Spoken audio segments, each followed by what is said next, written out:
अस्सलामुअलैकुम and good evening my dear brother and sisters. मैं उम्मीद करता हूं कि आप सब लोग खैरियत से होंगे। अच्छा दोस्तों, अगर आप लोग जर्मन लैंग्वेज सीखना चाहते हैं, ठीक है, अगर आप A1 A2 या के B1 के कोर्सेज करना चाहते हैं, तो सबसे पहली और मोस्ट इम्पोर्टेंट बात जो है, हमारे मैंने देखा ना, स्टूडेंट्स को पता ही नहीं है कि हमारा सिलेबस क्या है। ठीक है, कभी वो कुछ याद करते हैं, कभी कुछ कभी कुछ, कभी इधर कभी उधर, तो वो चीज़ों उनके लिए मतलब कि समझ से बाहर होती है कि वो करें क्या। ठीक है, इसलिए अब हम ये इसके ऊपर वैसे हमने कई तरीकों से जो है लैंग्वेज कोर्स करवा चुके हैं। तो एक दफ़ा फिर हम एक और एंगल से, सही है, मैं सबसे पहले आपके सामने सिलेबस रखता हूं कि भाई ये सिलेबस है। ठीक है, इसके ये बेएंड्स का ये अगर आप तैयार करेंगे तो आपको जर्मन लैंग्वेज बोलनी आ जाएगी, सबको आपको सेंटेंस मेकिंग आ जाएगी, आपकी ग्रामर आपको आ जाएगी। सुनिए मेरी बात जरा गौर से सुनिए। आज से इसको एक और एंगल से शुरुआत करते हैं सीखने की। ठीक है, सुने मेरी बात सुने। ये देखें, मैं ना आपको पहले भी आपको पता है, ये देखें एक केस नॉमिनेटिव। ठीक है, आप लोगों ने ये पहली चीजें कई दफा पढ़ी हुई हैं, लेकिन बात ये है कि हमें सिलेबस का पता होगा ना, तो कुछ बोरिंग होगी चीजें आपके लिए, लेकिन मैं कोशिश करूंगा कि बहुत अच्छे और इजिएस्ट वे में आपको एक्सप्लेन किया जाए। वंस अगेन, ठीक है, सुनिए जरा। नॉमिनेटिव मेरी तो क्योंकि आपको पहले सिलेबस का पता चल जाए ना, फिर मैं कहता हूँ चीजें खुद ब खुद होती जाएंगी, ये जरूरी है। सुनिएगा जरा प्लीज। उसके बाद आपका आता है अकोजाटिव। जो मेन आपका हिस्सा है, जो चीजें हैं वो जो अकोजाटिव। उसके बाद आपका आता है डाटिव। ठीक है जी, ओके। फिर उसके बाद आता है गैनिटिव, है जी। फिर उसके बाद आता है गैनिटिव, आपका केस आता है। ठीक है, गैनिटिव है। ये देखें, ये 4 जर्मन केसेस हैं आपके। ये देखें, नॉमिनेटिव, अकोजाटिव, डाटिव और गैनिटिव। अच्छा, मेरी बात जरा तवज्जो से सुनिएगा। अगर आप इन 4 जर्मन केसेस को कर लेते हैं, समझ लेते हैं असल, तो आपकी हर चीज आपको कवर आ जाएगी, आपको हर चीज की समझ आ जाएगी है। आपको जुमले बनाने आ जाएंगे, आपको आर्टिकल्स का जो सबसे बड़ा मसला है उसकी समझ आपको आ जाएगी। यानी कि जुमले बनाना, बोलना, लिखना, खत के लिए, ब्रीफ के लिए आपको जुमले कैसे लिखने हैं, नेबनजार्ट्स वगैरह, यानी सारी चीजें मैं आपको सीधी बात बता रहा हूं। ये इसके ये सर्कल है, ये आपने सीखना है बस। ये अगर आपको समझ आ गई ना, मेरी बात सुने, ये चीज है नॉमिनेटिव, अकोजाटिव, डाटिव और गैनिटिव। अगर आपको ये सिलेबस है आपका पूरा, इसके अंदर ये सब कुछ है, ये सारा सिलेबस है। ये 4 केसेस आपको जिस दिन अच्छी तरह से समझ आ जाए, हर चीज की आपको क्या कहते हैं पंजाबी में, इची बिची अगर समझ आ जाए, अगले दिन जाके आप चाहे एग्जाम दे दें, बेंस की प्रूफिंग दे दें अगले दिन जाके आप। क्या ख्याल है हैं? इसलिए तो फिर मैंने जैसे कहा, ये चीजें हम पहले भी कई बार सीख चुके हैं। सही है। अगर आप देखें, जो मोस्टली जो स्टूडेंट्स का जो टारगेट है ना, वो चाहते हैं कि हमारा बे आइंस हो, हमारा यही है ना, है ठीक है, कि हमारा किसी तरह से बे आइंस हो जाए। हाँ, दूसरी बात मैं यहां पे ये कह दूं कि यहां इसमें पूरा सिलेबस कवर होगा। A1 का भी कवर होगा, A2 का भी कवर होगा, B1 का भी कवर होगा। समझा रही मेरी बात आपको? A1 से लेके B1 तक का मुकम्मल कोर्स ये है आपका। ठीक है, अगर इसके बाद जिन्होंने आगे B2 करना है, C1 करना है, C2 करना है, वो फिर कहानी, इसके बाद अगली कहानी फिर वो चलेगी। पहले तो ये है सारा सिलसिला। तो क्या कहते हैं मैं फिर एक दफा दोबारा शुरू करते हैं। तो फिर है, इससे शुरू करते हैं, ये नॉमिनेटिव से, ये 4 जर्मन केसेस। इसका हम आज का पहला लेसन फिर शुरू करते हैं। क्या ख्याल है? आज का पहला सबक शुरू करते हैं। लेसन नंबर 1 इसको टॉप नाम दे देते हैं लेसन नंबर 1। ओके, और इसकी जो प्ले लिस्ट है ना, वो हम बना देंगे आज ही। और ठीक है, और इसका जो नाम है प्ले लिस्ट का ना, 4 जर्मन केसेस। ठीक है, मुकम्मल कोर्स, इस तरह का कंप्लीट जर्मन कोर्स, इस तरह करके ना कोई नाम मैं आपको बता दूंगा कि प्ले लिस्ट में ये तमाम लेसन पढ़े। तो फिर आज फिर इसका जो सबक है वो शुरू करते हैं दोबारा से, वंस अगेन। ठीक है, तो क्योंकि इसमें कुछ नए स्टूडेंट्स भी हैं जो A1 करना चाहते हैं, या पुराने भी हैं, तो बहरहाल उनको इक्वली फायदा होगा इसके अंदर। क्या कहते हैं? ठीक है, सुनिए। तो फिर ओके, यहां से आपको शुरुआत करनी है, यहां से नॉमिनेटिव से, यहां से शुरुआत होती है जर्मन जुबान की, है नॉमिनेटिव से। जब नॉमिनेटिव आएगा अच्छी तरह, फिर आपको अकोजाटिव भी आ जाएगा। अकोजाटिव आएगा तो डाटिव आएगा, डाटिव आएगा तो गैनिटिव आएगा। सही बात है, ये 4 केसेस करने हैं। ठीक है, और पूरी जर्मन, अब जहां पे स्कूलों में जाते हैं, यहाँ पे आप मतलब के फोक्सोक्शुल में चले जाते हैं या किसी जगह भी आप जाते हैं तो यही चीजें करवाते हैं। ये मैं बताता हूं, घुमा फिरा के आपको आके यही चीजें करनी है। समझा रही बात आपको? चलिए फिर आज अल्लाह का नाम लेके एक दफा फिर हम नॉमिनेटिव से शुरुआत करते हैं, नॉमिनेटिव से अपना आगाज करते हैं। सही है? अच्छा, सबसे पहले नॉमिनेटिव में क्या होता है, मेरी बात तवज्जो से सुनिएगा जरा गौर से। नॉमिनेटिव का आज पहला लेसन हम पढ़ते हैं एक दफा दोबारा कि नॉमिनेटिव में आप इस लफ्ज के ऊपर गौर करें सिर्फ हैं। आज का हमारा ये पहला सबक कहने, ठीक है? लेकिन शुरू में मैंने जो आपको बताया है कि ये टोटल सिलेबस है आपका, ये पूरा सिलेबस है आपका, ठीक है? ये घूम पर यहां तक हमने ब्रेक लगानी है B1 तक, ठीक है? तो यहां से अब हम शुरुआत करते हैं नॉमिनेटिव। अब ये बताएं नॉमिनेटिव में अगर आप इस लफ्ज के ऊपर गौर करें, नोमन का मतलब क्या होता है पता है आपको? ये देखें, नोमन माने क्या होता है बताइए? हैं? नोमन को इंग्लिश में कहते हैं नाउन्स। क्या कहते हैं बताइए? नोमन को इंग्लिश में कहते हैं नाउन्स। अब नाउन्स का तो पता है, हर एक को पता है। अब नाउन्स क्या होते हैं? ये चीजें, ये जितनी भी चीजें हैं इनको नाउन्स कहते हैं। इंग्लिश में, जर्मन में नोमन कहते हैं, नोमन। ये ठीक है, इस वजह से इसको नॉमिनेटिव कहते हैं। क्या कहते हैं? नॉमिनेटिव। इसलिए है तो नोमन से मुराद आपकी होती है चीजें, जैसे कि ये आपको नजर आ रहा है हैंडी, ये मेरे पास पड़ा हुआ है, जैसे कि है ये मार्कर है, सही है, ये व्हाइट बोर्ड है, ये कुर्सी है, कॉपी है, पेंसिल है, लाइट है, बेड है, बिस्तर है। यानी हर वो चीज जो आपको नजर आ रही है या जो नजर नहीं भी आ रही, वो नाउन है। समझा रही मेरी बात आपको?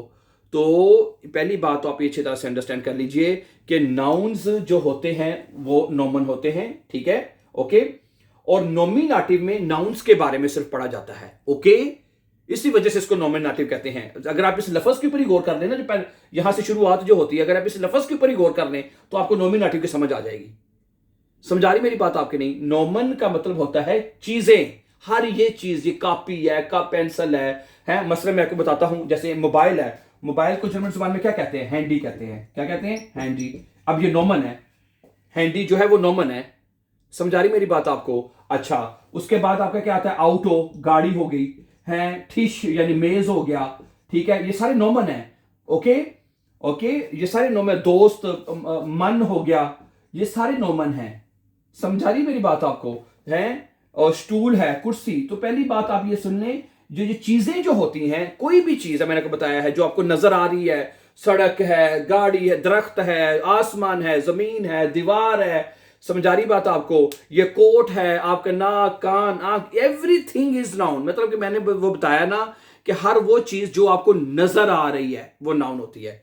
उर्दू में हम इसकी डेफिनेशन ये करते हैं कि हर वो चीज जो वजन रखती है, जो वजन रखती है, हर वो चीज, जरा गौर से सुनिएगा, नोमन की डेफिनेशन वो होती है, नोमन की जो डेफिनेशन है कि हर वो चीज जो वजन रखती है या जगह घेरती है वो नोमन होती है। अब देखिए, ये मोबाइल है, इसका वजन है ना, इसका, और ये जगह भी घेरती है। समझा रही? अब ये व्हाइट बोर्ड है, इसका वजन भी है और ये जगह भी घेरती है। यानी इसका मतलब हर चीज का वजन होता है, हर चीज का जगह घेरती। इसका मतलब फिर वही डेफिनेशन आ गई ना कि एवरीथिंग इज नाउन, कि हर चीज नाउन है। क्या ख्याल है कि एवरीथिंग इज नाउन? मैंने पहले बताया ना कि अगर आपको ये लफ्ज नॉमिनेटिव के ऊपर ही आप जरा थोड़ा सा गौर कर लें, थोड़ी सी तवज्जो कर लें, तो आपको बात समझ आ जाएगी। है क्या ख्याल है? तो नॉमिनेटिव में हमने क्या पढ़ना होता है, दोबारा से देख लें, सिर्फ चीजों के बारे में पढ़ना है आपने, जस्ट इनके बारे में, नॉमिनेटिव क्या होते हैं, उनके जुमले कैसे बनते हैं, वगैरह वगैरह वगैरह वगैरह। ठीक है, ये चीजें हमने बेसिकली चीजें नॉमिनेटिव में सीखनी है। सही है? ठीक है। तो पहली बात आज के लेसन में हम ये सीखना चाहते हैं, लेसन नंबर 1 में जैसे मैंने बताया, हम आज के लेसन में ये सीखेंगे नॉमिनेटिव का मतलब होता है, नॉमिनेटिव यानी नॉमिनेटिव लफ्ज नोमन से बना है। किसे बना है? नोमन से बना है, नोमन। ठीक है। और नोमन का मतलब होता है इंग्लिश में नाउन्स और उर्दू में चीजें वगैरह कहते हैं। तो नोमन क्या होता है? Basically everything is noun, Noman है, हर चीज नोमन है, एवरीथिंग इज नोमन। ठीक है, ओके। डेफिनेशन मैंने आपको बता दी कि हर वो चीज जो वजन रखती है या जगह घेरती है, that is called your nominative है, नोमन यानी कि होती है। ठीक है। अच्छा, अब जर्मन जुबान में एक छोटा सा जो मतलब कि एक चीज है कि ये जो असल में नोमन, अब जरा बात तवज्जो से मेरी सुनिएगा, ये जितने भी नॉमन हैं, पूरी जितने भी नॉमन है, जर्मन जुबान ने ना उसको 3 हिस्सों में डिवाइड कर दिया है। कितने हिस्सों में डिवाइड कर दिया है? 3 हिस्सों में। मसलन एक कुछ चीजों को उसने कहा है कि मुजक्कर है, कुछ मुअन्नस है। अब मेरी बात तो जैसे सुनिएगा, मुअन्नस है और कुछ न्यूट्रल है। क्या है? न्यूट्रल है। मेरी बात समझ आ रही बात आपको? ये 3 हिस्सों में डिवाइड कर दी गई, 1 2 3 है। यानी जितने भी जो मतलब के वो ये कहता है, यानी कुछ है कितने हिस्सों में? मुजक्कर का पता है मेल चीजें होती हैं, मुअन्नस का पता है ना आपको फीमेल चीजें होती हैं, और जो न्यूट्रल हैं वो न्यूट्रल मतलब के है ना, मुजक्कर ना मुअन्नस न्यूट्रल होंगी। ठीक है, तो वो ये कहता है कुछ मुजक्कर हैं। अब जैसे कि आदमी है, ये मुजक्कर है, हमें पता है। ठीक है, मुझे ये मुजक्कर नाउन होगा। ओके, अच्छा। अब औरत है, फ्राउ है, वो मुअन्नस है, वो दी होगा। ठीक हो गया। ओके ओके, कुछ चीजें न्यूट्रल में ले लेते हैं। ठीक है, ना मुजक्कर ना मुअन्नस में, जैसे हैंडी है, हैंडी न्यूट्रल होगा। ठीक है, तो बेसिकली इसने जर्मन जुबान में होता क्या सीन है कि जर्मन जुबान में जो चीजें हैं यानी जो नॉमन हैं उनको 3 हिस्सों में डिवाइड कर दिया है, मुजक्कर, मुअन्नस और न्यूट्रल। अच्छा, उस वो ये कहता है कि आपने ये करना है कि इसको साथ ना आप इसकी पहचान के लिए आप ये करें कि वो चीजें जिनके साथ देर आर्टिकल, सॉरी मुजक्कर चीजों के साथ आप आर्टिकल, एक आर्टिकल है जर्मन जुबान में देर कहते हैं उसको, वो आपने लगा देना है। ठीक है, यानी जितनी भी चीजें मुजक्कर हैं जितनी भी चीजें मुजक्कर हैं उनके साथ आपने देर आर्टिकल लगा देना है। और देर आर्टिकल का मतलब होगा कि वो मुजक्कर चीजें हैं, ये पहचान के लिए ना। समझा रही बात आपको? मैंने जैसे बताया ना, 3 हिस्सों में नॉमन को डिवाइड किया है, चीजों को, तमाम नॉमन को, जितने भी नॉमन है। ठीक है, अच्छा, मुजक्कर, मुअन्नस और न्यूट्रल। वो कहता है कि जर्मन जुबान में जो मुजक्कर चीजें हैं उनके साथ आप देर आर्टिकल लगा दें, और जिसके साथ जो मुअन्नस चीजें हैं उनके साथ आप दी आर्टिकल लगा दें हैं, और जो न्यूट्रल है उनके साथ आप 10 आर्टिकल लगा लें। तो इस तरह ये 3 आर्टिकल हैं बेसिकली इन्होंने बनाए हैं जर्मन जुबान में। है जर्मन जुबान में इन्होंने ये 3 आर्टिकल बनाए हैं। देयर, आपको पता है ये सबको, ये दी है और 10, ये 3 आर्टिकल इन्होंने जर्मन जुबान में बनाए हैं। यानी कि देर का मतलब क्या होता है? यानी मुजक्कर, यानी मुजक्कर चीज है। दी का मतलब क्या होता है? मुअन्नस चीज। ठीक है, और 10 का मतलब क्या होता है? न्यूट्रल है, न्यूट्रल कर देते हैं। ये लें हैं मुजक्कर, मुअन्नस और न्यूट्रल। तो वो चीजें जो मुजक्कर हैं वो कहता है उसके साथ आपने देर लिखना है। अब देर आर्टिकल से मैं पता लग जाएगा कि भाई देर का मतलब होता है कि आप मुजक्कर चीज की बात कर रहे हैं जिसका मतलब साथ आप दी लिखेंगे, ओके, उसका मतलब आप मुअन्नस चीजों की बात कर रहे हैं। और जिसके साथ 10 लिखेंगे इसका मतलब वो न्यूट्रल चीज है, ना मुजक्कर ना मुअन्नस, बल्कि वो न्यूट्रल चीज होगी। है मेरी बात समझ आ रही बात आपको? तो सही है, आज के लेसन में हमने ये सीखा कि अगले इसको कंटिन्यू करेंगे अगले लेसन में इंशाअल्लाह ताला। हम अब यहीं से आगे कंटिन्यू चलना है। नॉमिनेटिव जैसे मैंने बताया, हमें नॉमिनेटिव से शुरुआत करनी है। ठीक है, और इसको आगे कंटिन्यू अब लेके चलेंगे, इसी तरह स्टेप बाय स्टेप हमारा चलेगा कोर्स इंशाल्लाह ताला दोबारा से, और ग्रामर के साथ चलेगा। और मैंने आपको शुरू में बताया है, शुरू में मैंने जो छोटी सी तमहीद जो बांधी है उसको बांधने का मकसद यही है ताकि आपको हमें सिलेबस का पता चल जाए। Nominative, accusative, dative and genitive, nominative, accusative, dative and genitive, this is our syllabus. ठीक है, और आज हमने नॉमिनेटिव से शुरुआत की है, पहला कदम उठाया है, और हमने नॉमिनेटिव की को समझा है पहले, इसकी कि इसको नॉमिनेटिव क्यों कहते हैं, इसकी वजह क्या है नॉमिनेटिव होने की। समझा रही बात? अब जैसे मैंने बताया शुरू में कि इसमें लफ्ज से ही आपको अंदाजा हो जाता है, लफ्ज से ही अंदाजा हो जाएगा कि नॉमन है। और नॉमन क्या होती है? चीजें, और चीजों को 3 हिस्सों में डिवाइड कर दिया गया है, वैसे मैंने बताया, मुजक्कर, मुअन्नस और न्यूट्रल। ठीक है, जो जिनका आर्टिकल देर है वो मुजक्कर होंगी हैं, तो ये 3 आर्टिकल है। ठीक है, अगर आपको कोई कहता है जैसे स्टूल है, वो कहता है स्टूल के साथ आर्टिकल देर लिखा जाता है। ठीक है, इसके बाद ऊपर ना अगले लेसन में तफसील के साथ बात करेंगे इंशाल्लाह ताला। ओके, सही है? ओके, इसको फिर आप याद कर लें, कल यहीं से कंटिन्यू करेंगे इंशाल्लाह। Thank you very much, and before going for upcoming important videos, don't forget to subscribe, always be happy and have a nice time dear brothers and sisters.